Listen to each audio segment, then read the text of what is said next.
TDP పార్టీకి shock ఇచ్చారట junior NTR. NTR Telugu Desam party గెలుస్తుందని తాజాగా స్టేట్మెంట్ ఇవ్వడం అందరినీ సైతం ఆశ్చర్యానికి గురి చేస్తోంది. జూనియర్ ఎన్టీఆర్ తెలుగుదేశం పార్టీకి సపోర్ట్ చేస్తారని ఎన్నికల సమయంలో ఎక్స్పెక్ట్ చేశారు. కానీ ఆయన ఏ పార్టీకి సపోర్ట్ చేయడం ఇష్టం లేక సైలెంట్గానే ఉన్నారు. ఇప్పుడు తాజాగా తెలుగుదేశం పార్టీ కోసం ఆయన ఇచ్చినటువంటి ఈ హైప్ చూస్తే అందరూ కూడా ఆనందం వ్యక్తం చేస్తున్నారు.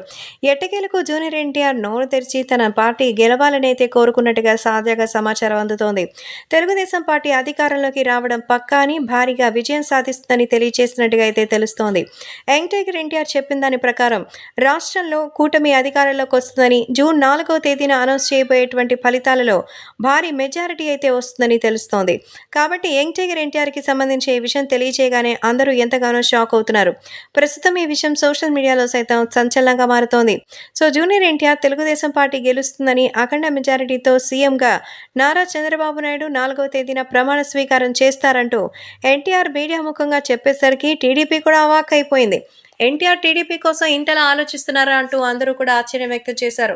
ఎట్టకేలకు జూనియర్ ఎన్టీఆర్ సపోర్ట్ తెలుగుదేశంకేనని తెలిసి వైసీపీ నోర్లు కూడా మూతల పడ్డాయి. ఆయన సైలెంట్గా ఉన్నాడని ఇన్ని రోజులు తమ వైపు తిప్పుకొని ఎన్టీఆర్ ఓటర్స్ని తమ వైపు తిప్పుకోవడానికి ప్రయత్నించారు. కానీ ఆయన రాష్ట్రం అంతా కూడా తెలుగుదేశం పార్టీ గెలవాలని ప్రస్తుతం చెప్తున్న ఈ విషయం చూసి మరి వైసీపీ శ్రేణులే కాదు టీడీపీ సైతం ఆశ్చర్యపోయినట్టుగా తెలుస్తుంది.